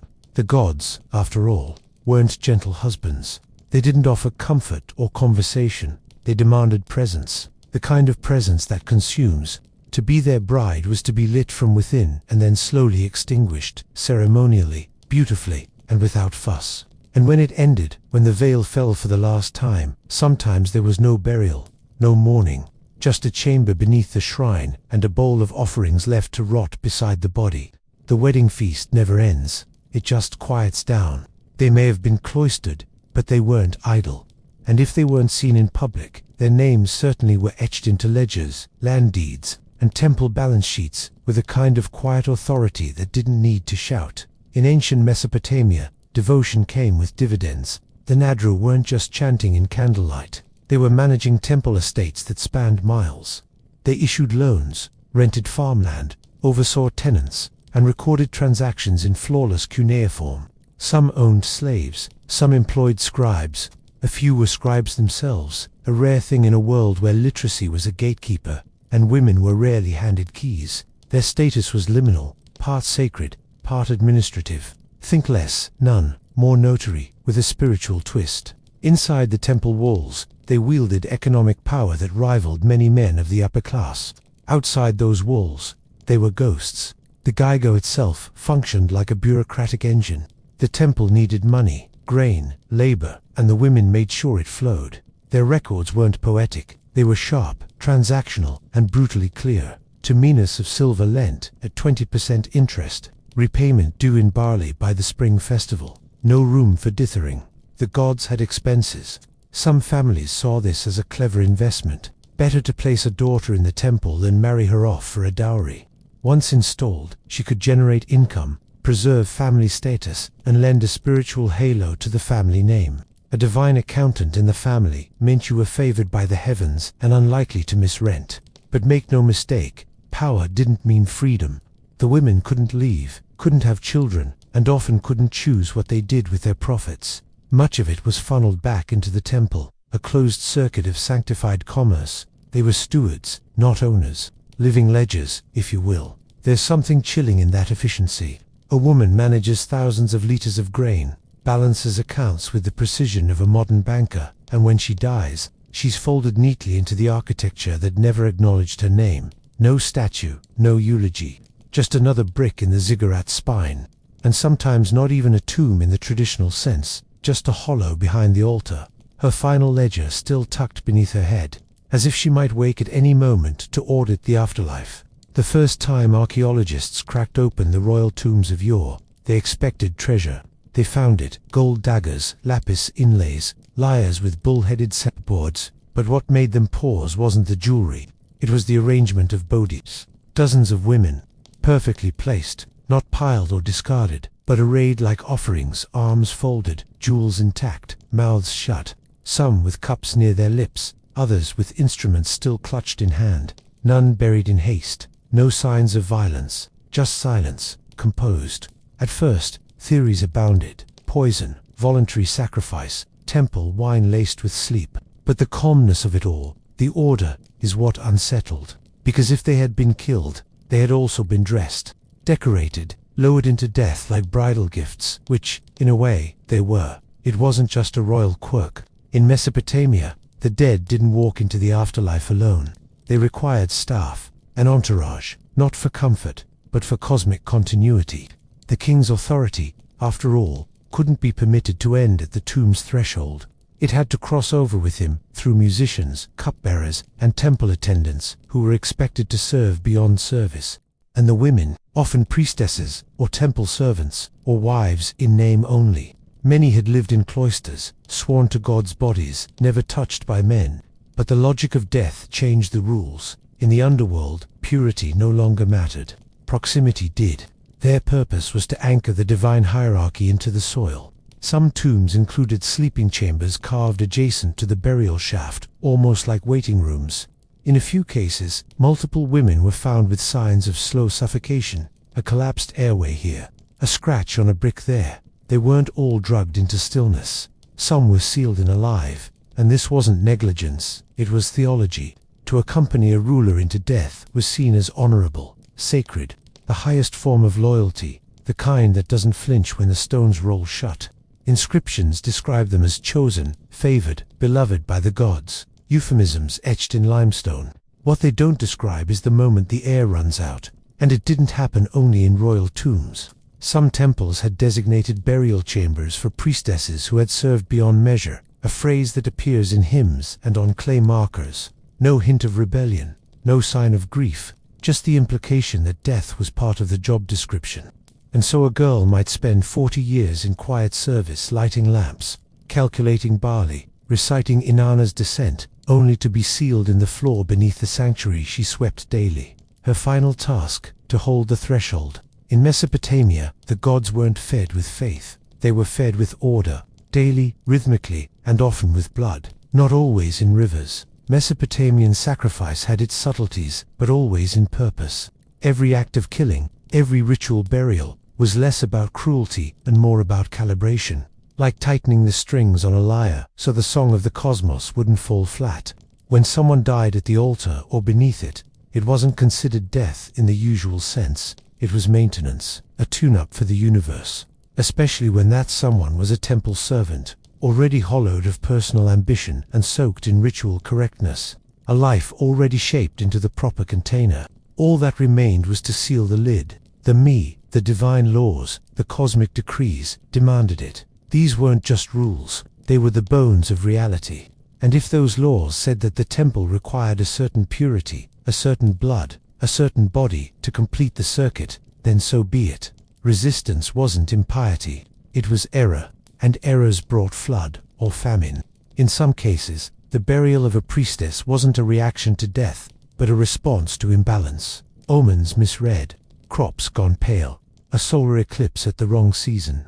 The gods don't write letters, but they leave symptoms, and the priests read them like diagnoses. The solution, a recalibration, a sealed chamber, a perfectly quiet body. The texts rarely name these women. When they do, it's always in relation to the ritual. She who bore the weight, she who closed the gate, not as people, as functions, as sacred punctuation. One set of tablets describes the burial of 3 temple attendants following the death of a high priest, not because they were family, not because they requested it, but because the balance required equal departure. It's phrased like a market transaction, a weighing. Souls for silence. Sometimes, the sacrificial logic was even more abstract. A priestess might be immured, not because of failure, but because of perfection. Her ritual life was so unbroken, her devotion so spotless, that letting her die outside the sacred space would be wasteful. Like throwing a relic in the gutter. She had to be absorbed into the system, buried in the foundation like a tuning stone. And when the temple was rebuilt, her bones weren't disturbed, they were honored. The new floor laid slightly higher, her grave left untouched, a thin layer of ash marking the threshold between worlds. Not forgotten, just layered, like sediment in a liturgical fossil. There's no screaming in these records, no drama, just a methodical quiet that feels colder than violence. Because here, death wasn't punishment, it was continuity, the final act in a life already lived for someone else. The Mesopotamians didn't build tombs like we do. They didn't tuck them away in quiet fields or solemn gardens. They nested them in the heart of things, beneath ziggurats, under sanctuaries, inside walls that still echoed with ritual breath. The idea was simple and unsettling. A body wasn't leaving the world, it was sinking deeper into it. The grave wasn't an exit, it was a return. And so temples, those rising staircases of divinity, also functioned as reverse birth canals. Below the hymns and offerings, behind the baked brick facades, lay the wombs of the dead. Some of these burial chambers were round, domed like uteruses. Others were rectangular and low, designed not for comfort but for containment.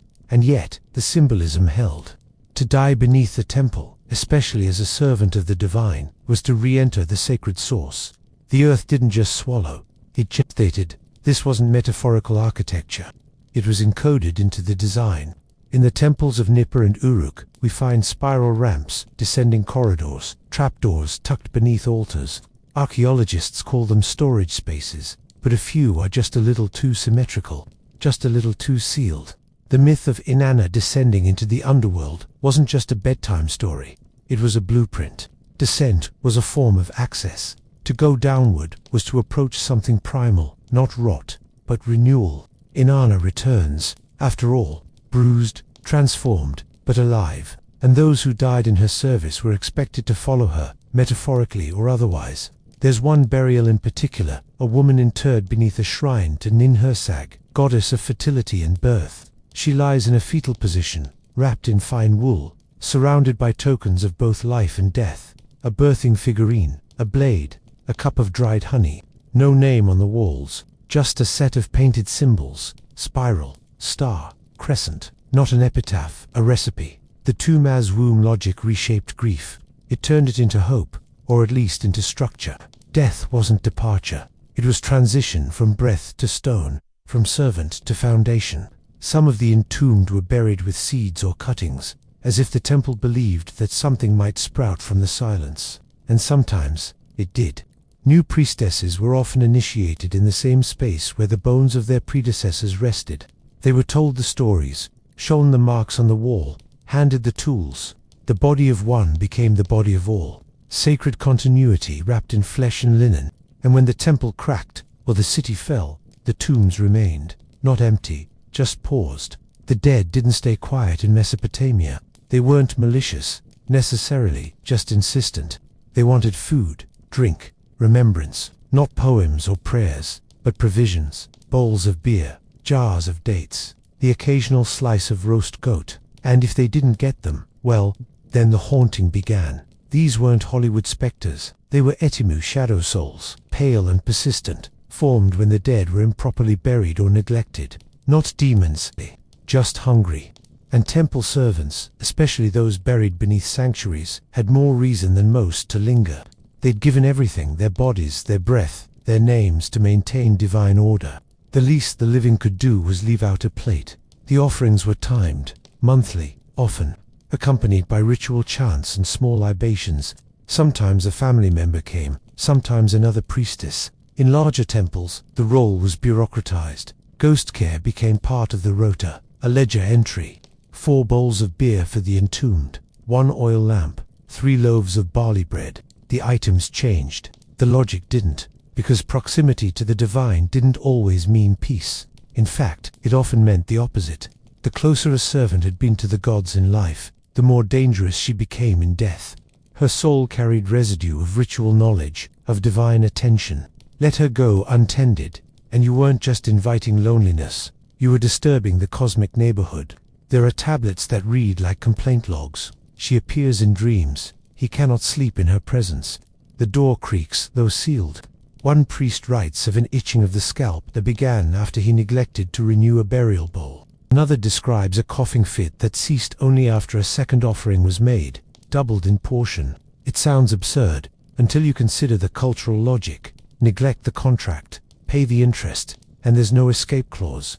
The ghost doesn't vanish when the priestess is forgotten. She lingers, not vengeful, just unresolved, like a balance that refuses to settle.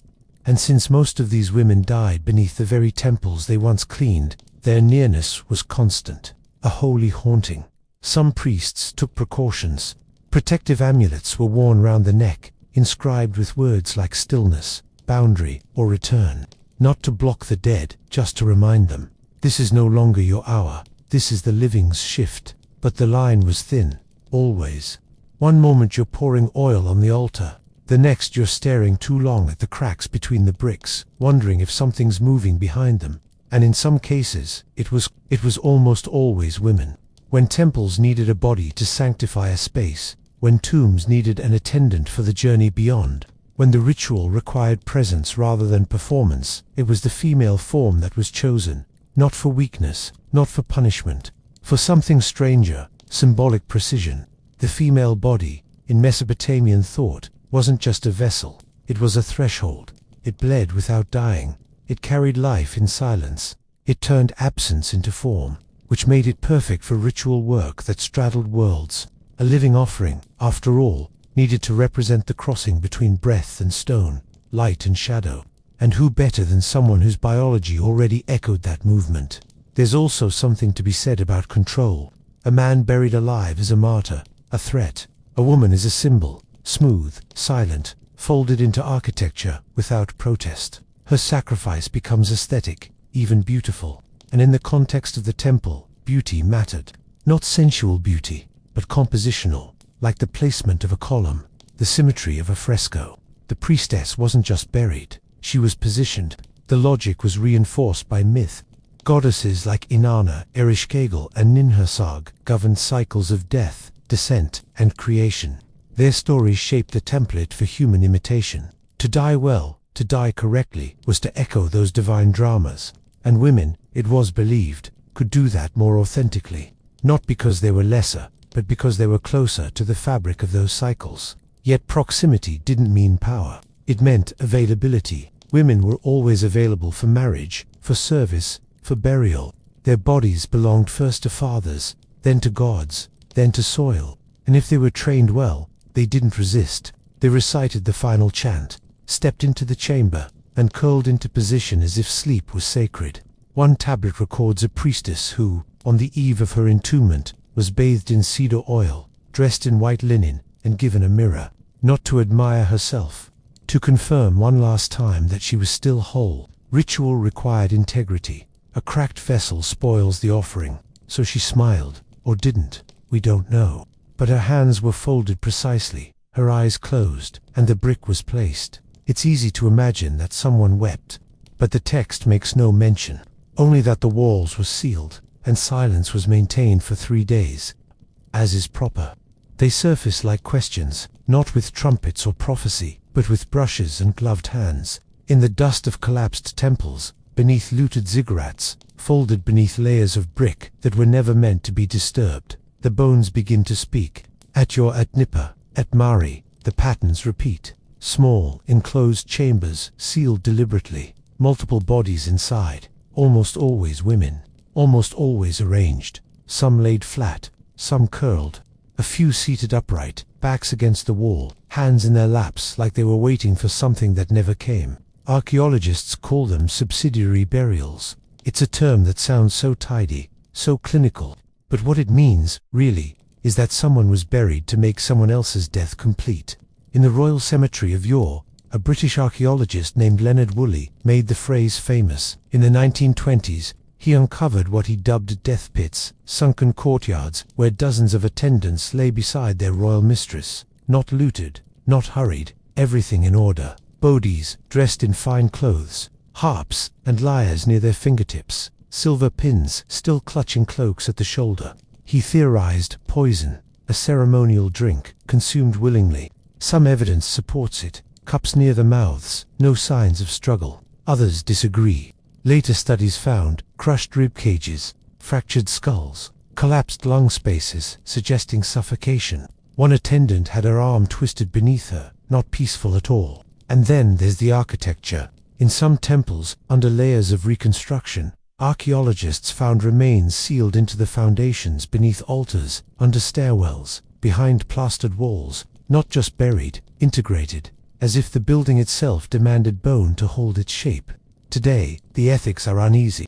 Museums display their jewelry, but not their names. We catalogue their skulls. We measure their femurs. We reconstruct their faces with software and speculate what type of woman might have sung in the dark. But the truth is, we don't know what they thought, whether they believed they were chosen, or if they whispered to one another once the final brick was set. Anthropologists argue over terms: sacrifice versus execution, voluntary versus ritually coerced. The line is thin and always drawn in hindsight. Some want to reclaim these women as empowered, high-ranking spiritual figures. Others see only subjugation masked in incense, but their bones don't vote. They rest, or they don't, and in a way, the ritual continues. We excavate, we reassemble, we place them in new enclosures, glass boxes, museum corners, archival shelves, still being looked at, still being used to hold something up. The priestess is dead, but the temple, it's still standing. it was never about disappearing.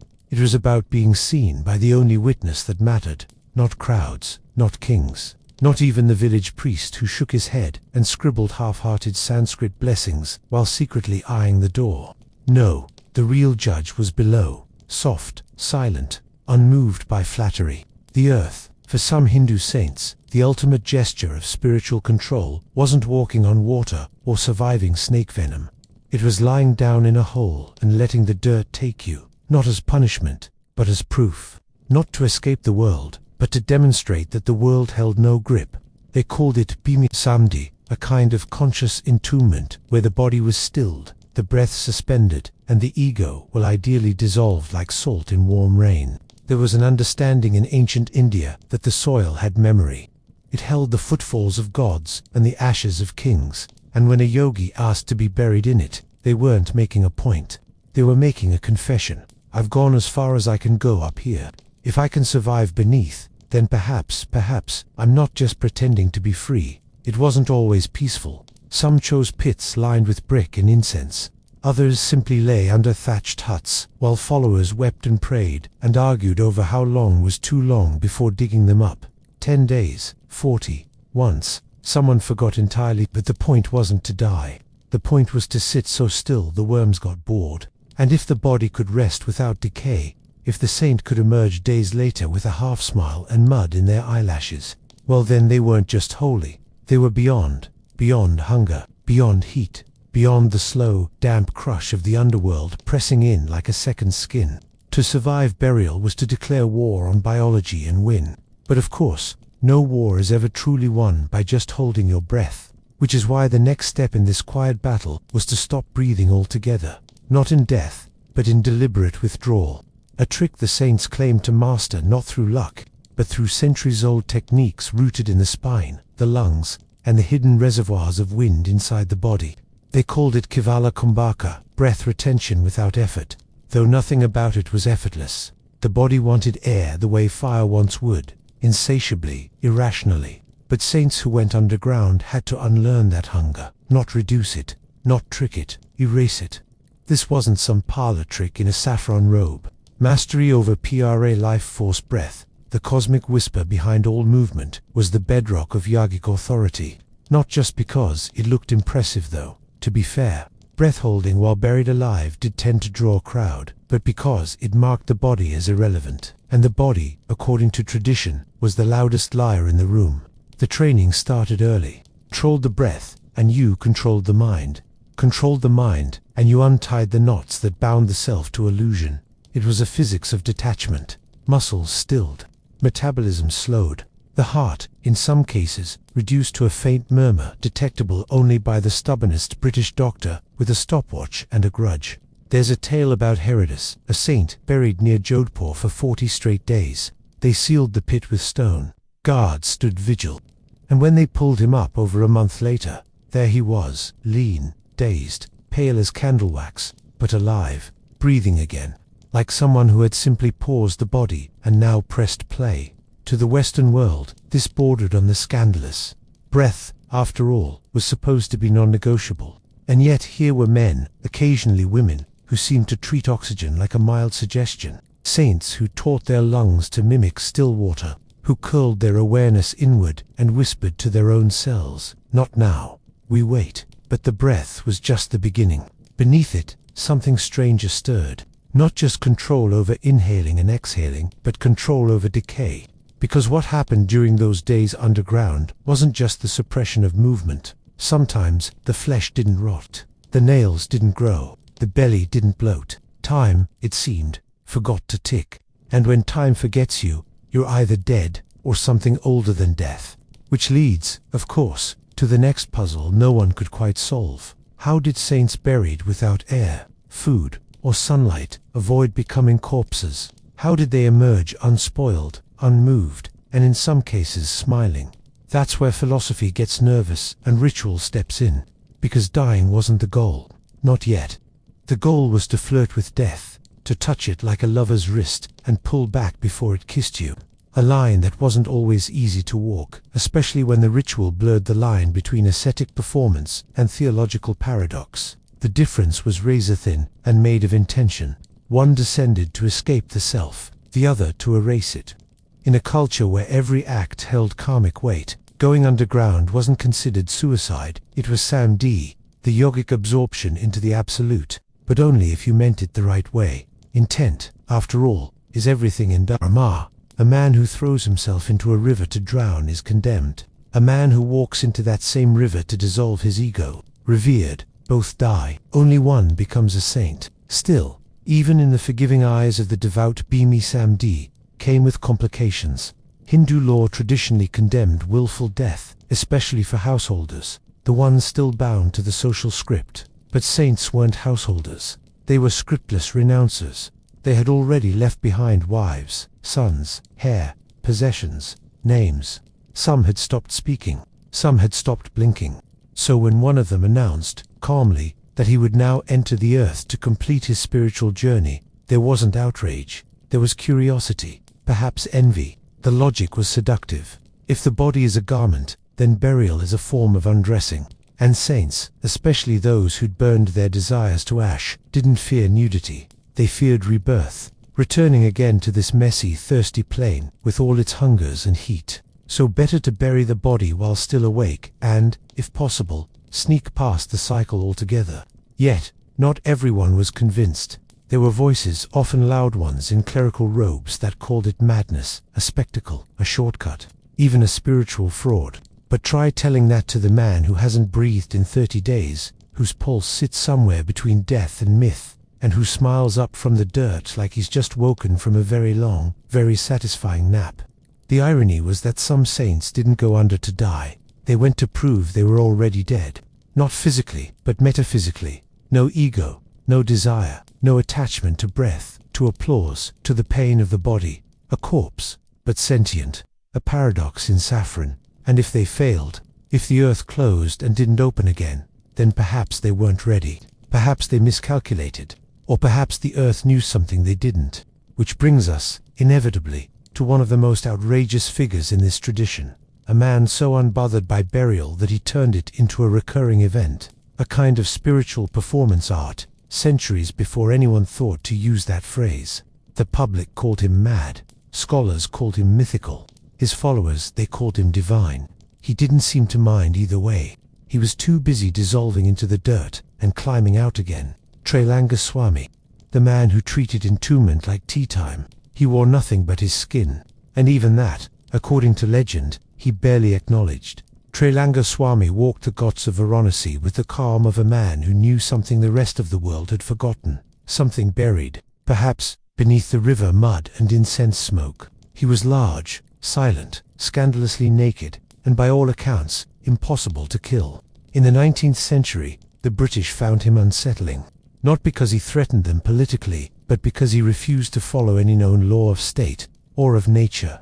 They say he was arrested once for indecency. The guards tried to drag him. He became immovable, not with violence, but with the inertia of a mountain. Eventually, they released him. The man wouldn't eat. He wouldn't speak. He wouldn't die. What could they charge him with existing too stubbornly?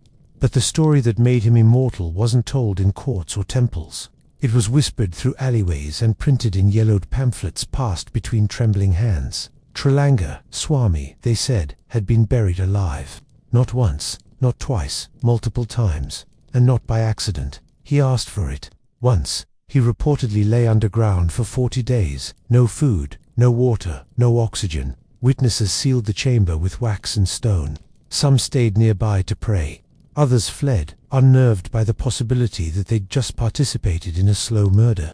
But when the stone was lifted, there he was, pale, smiling, reeking of soil, and something else, something impossible. Even Ramakrishna, the saint of Dakshineswar, spoke of him with reverence, said he was Shiva in human form, said the body of Trailanga didn't behave like other bodies. He drank poison without blinking, floated on water like a fallen leaf, spoke only when speech would rupture the silence into something sacred.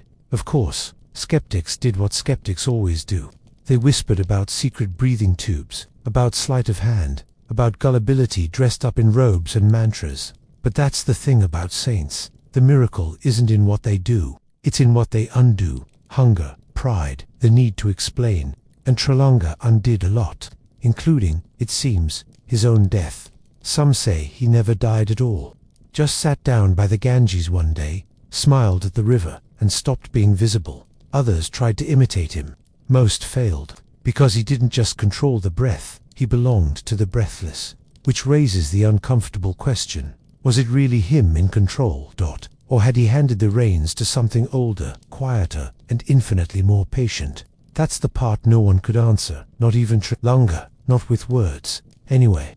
Which brings us back to the ritual itself. This Bhimi and how it functioned, not just as a test of the saint, but as a map of the cosmos written in flesh and soil. And like any ritual worth its incense, it had rules, architecture, ingredients, sometimes even an audience. It wasn't always a pit. Sometimes it was a brick-lined cavity beneath a banyan tree. Other times, a narrow wooden box barely wider than the hips, sealed with cloth and coated in ghee.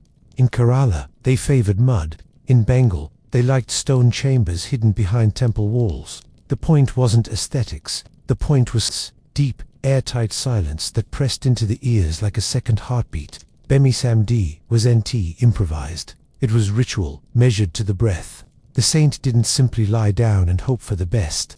First came the purification, weeks of fasting, cleansing, breath control, no attachments, no distractions, no last-minute doubts. The body had to be still, the mind even stiller, and then, only then, could the earth open. The burial itself was assisted. Devotees prepared the chamber, spread kusha grass or sacred ash, and chanted mantras to steady the trembling. The saint would enter like someone stepping into a shrine, which, in a way, they were. Their own body, consecrated. A temple sealed shut.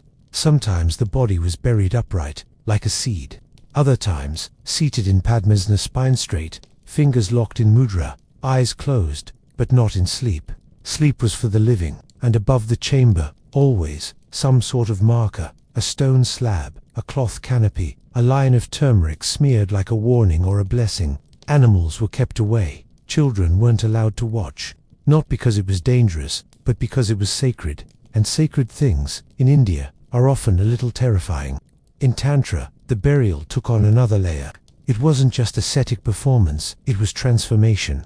To go into the womb of the earth was to re-enter the feminine, the primordial, the undifferentiated. It was a return to the void before form, to the soil that feeds and swallows and doesn't ask questions. Which is why, in tantric lineages, Bhimi was sometimes called Monyon Pavesha, entering the great womb. And emerging wasn't rebirth, it was non-birth, a refusal to return. But most didn't do it alone. This wasn't a private crisis of faith, it was a public demonstration of victory. And like all such demonstrations, it had its audience, the curious, the faithful, and the skeptics, all gathering to watch someone not move, not breathe, not decay, and then rise from the dirt, as if the earth had only lent them for a moment.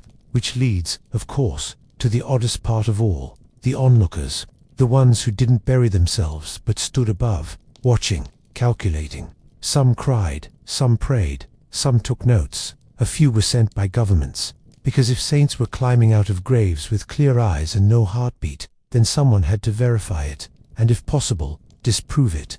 It always began with murmurs, a whisper in the bazaar, a note passed to the district officer. There's a yogi, it would say, and he's going under. No context, no further explanation, just a date, a place, and the implied promise of something unspeakably strange. The crowds came in waves, housewives clutching brass bowls, ascetics with their foreheads caked in ash, British officers in pressed coats with notebooks and monocles, all drawn by the same unnerving curiosity. What would happen when a man disappeared into the earth by choice, and more to the point, what would happen after? By the 1800s, India was no stranger to spectacle, but Bhimi was in tea theatre. It was unnervingly still. The saint didn't shout or levitate. He simply walked to the pit, sometimes smiling, sometimes silent, and folded himself into the grave like a letter no longer meant to be read. In 1837, Lieutenant Colonel William Sleeman, best known for suppressing the Thuggee cult, was invited to witness one such burial in Punjab. The Saint Herodes agreed to descend into a sealed underground cell. The door was locked. The earth was tamped. And Sleeman, methodical to a fault, placed his personal seal on the bricks. Then he left a guard, just to be sure. 40 days later, they dug him up. The saint's limbs were stiff, his face sunken, his skin dry and cold. But after a few hours of warm water and a bit of ghee rubbed onto the chest, his eyelids fluttered. He breathed, sat up, smiled. Sleeman was flabbergasted. He documented everything, sent letters to London, and never quite stopped talking about it. The Empire, meanwhile, mostly shrugged. Saints, it seemed, weren't good colonial subjects. They refused to follow any script, religious or imperial. But the people watched with different eyes. For them, these saints weren't anomalies. They were reminders that life was negotiable, that death had a back door, that, just maybe, the world wasn't as tightly stitched as it claimed to be. And what about the kings, the Maharajas? They didn't always approve, but they never ignored. They sent gifts, land grants, elephants. Occasionally, they offered to bury the saints in golden chambers. Most declined. The earth, after all, doesn't care for gilding. Still, someone always stood close to the pit, watching, measuring the seconds, wondering, with a flicker of guilt, what they'd do if the saint didn't come back. Because sometimes they didn't. And that opens another question no witness could ever answer. Not even the sharpest skeptic or the most trembling devotee. What happens when someone goes under and chooses not to rise again? Could women do the same? Was this path open only to those with beards and bones, hardened by years of forest austerity? Or were there other saints, quieter, softer, who vanished underground without headlines or witnesses, and perhaps without returning at all? They were there, of course. They always are. Not always in the stories, but always in the silence between them. The SDHVs, the female renouncers, walked the same dusty paths as the men, chanted the same mantras, fasted, meditated, dissolved. But when it came to Bhimi Samdi, the ritual of burial, their names rarely made it past the margins. It wasn't for lack of mastery. If anything, female ascetics in the Hindu tradition were often held to stricter standards. They had to renounce more, not just desire, but visibility. To be a woman on the path of liberation was to navigate the body like a haunted house. Sacred, yes, but never truly yours. And yet, some did vanish. There are whispered accounts, mostly oral, mostly local, of elderly SDHVs in rural Tamil Nadu who entered the ground in lotus posture, never to return. No ceremony, no crowd, just a handful of disciples and a patch of disturbed earth, quickly forgotten by everyone except the soil. One story, never confirmed, tells of a wandering ascetic woman in Andhra Pradesh who predicted the date of her burial, then led her followers into the jungle. They returned alone, said she had gone into the ground with a bowl of turmeric and a garland of neem leaves, singing softly, said the air had turned still, said the animals had stopped moving. No one dug her up. These weren't saints who sought attention. Most refused it. Some hid behind veils, others refused to speak altogether. And that's part of the reason their names didn't echo like Trailangus or Herodos's. They didn't court witnesses. They didn't need to prove anything to anyone except, perhaps, the goddess herself.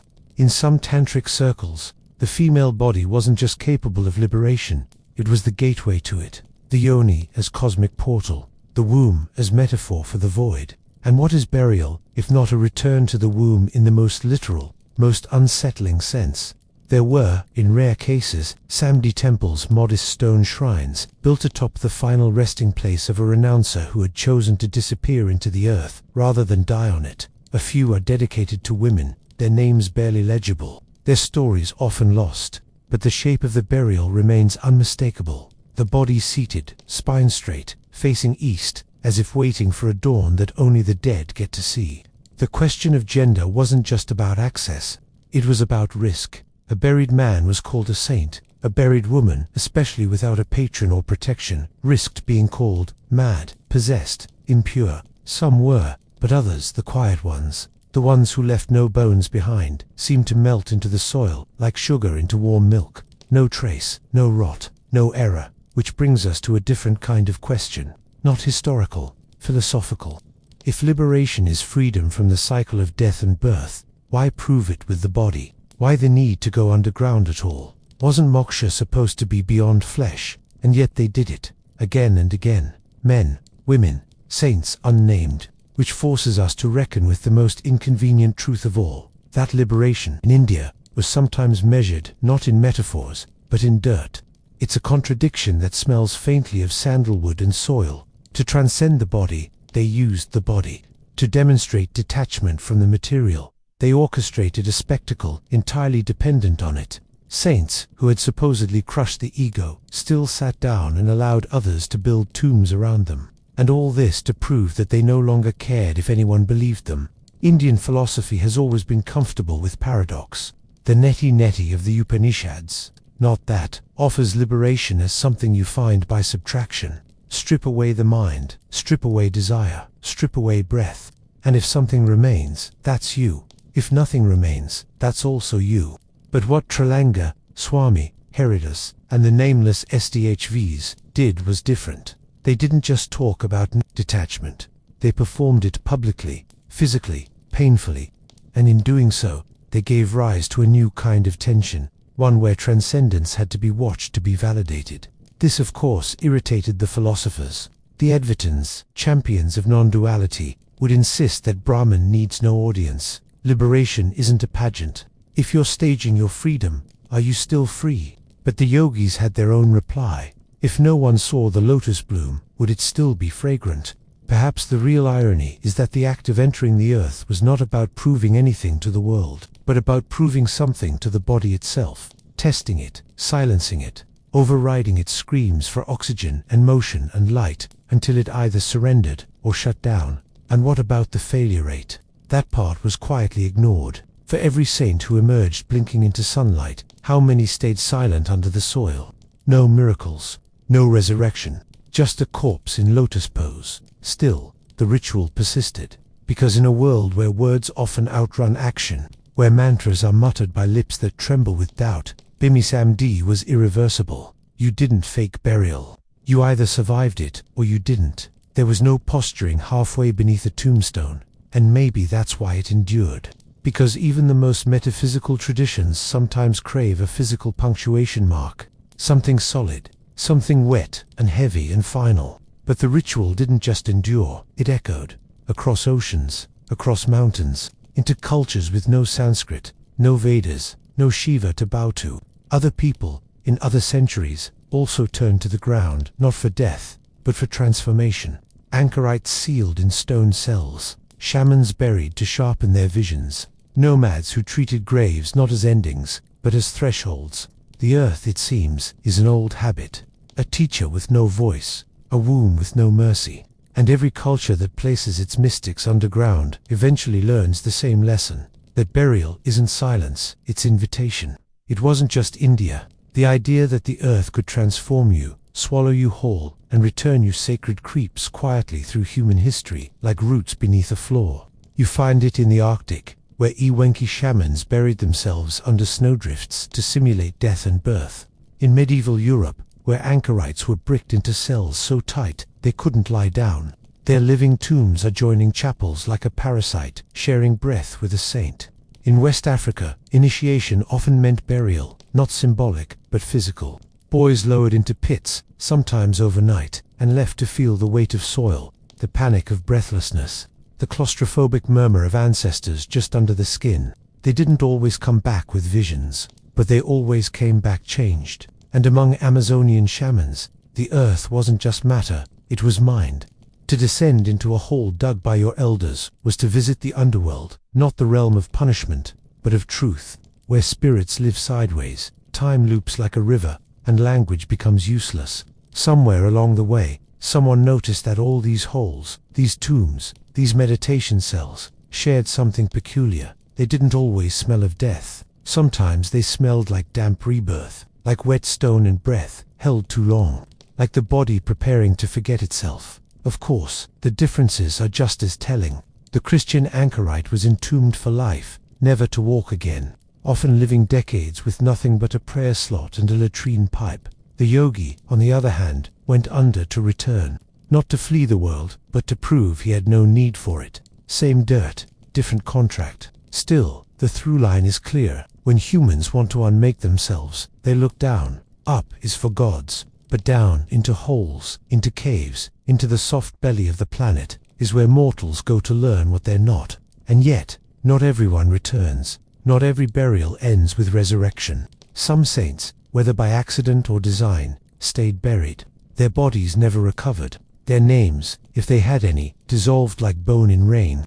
Which brings us to the most unsettling chapter in this story. The ones who didn't come back. The ones who vanished entirely, with no witnesses, no revival, no performance, only dirt. And maybe, if you listen carefully, a whisper where a breath should have been. Some were expected to return. There was incense waiting, garlands, a crowd humming with awe and disbelief. And yet the saint never rose. The stone was not lifted. The chamber was not reopened. Days passed, then weeks. Eventually, the disciples stopped waiting. They called it Monsamedi, the great absorption. Not death, exactly, not disappearance. Something in between, and far stranger. No body meant no proof. No proof meant legend, which, in India, is often better than fact. In the village of Gangatri, they still speak of the sadhu who descended into the glacier caverns and simply never turned around. He was old, they said, quiet, laughed like someone who'd forgotten what fear felt like. One morning, he walked into the cave wrapped in a cotton shawl and carrying nothing but tulsi leaves. No one followed. The entrance collapsed 3 days later. No one dug. He's with Shiva now, they whispered, and swept the floor. In Tamil Nadu, there's a cracked stone shrine said to be built over a SDHV who chose not to return. Her students reported visions, not of her face, but of the ground glowing faintly beneath moonlight, as though her breath had merged with the roots. But perhaps the most poetic version comes from a lineage of Aghori monks who believed that the final test is not escape, but stillness. Not breath control, but the choice to stop breathing. To sit beneath the earth and realize that the door out is still open, and still say, no, thank you, I've arrived. To vanish willingly is the ultimate non-attachment. Not to leave a body, or a memory, or even a myth, just to fade, with intention. No drama, no miracle, just dissolution. And here, perhaps, is the quiet truth buried beneath all these stories. All these pits and chambers and wax-sealed tombs. The saints were never proving they could come back. They were proving they didn't need to. The burial wasn't for glory. It wasn't a challenge. It wasn't even a ritual. In the end, it was a soft refusal. Of noise, of form, of return. And somewhere beneath a banyan tree, beneath 3 feet of soil no one bothers to disturb, there might still sit a figure, cross-legged, bones gone soft, breath gone quiet, smile intact, waiting for no one, expecting nothing, and for once not performing.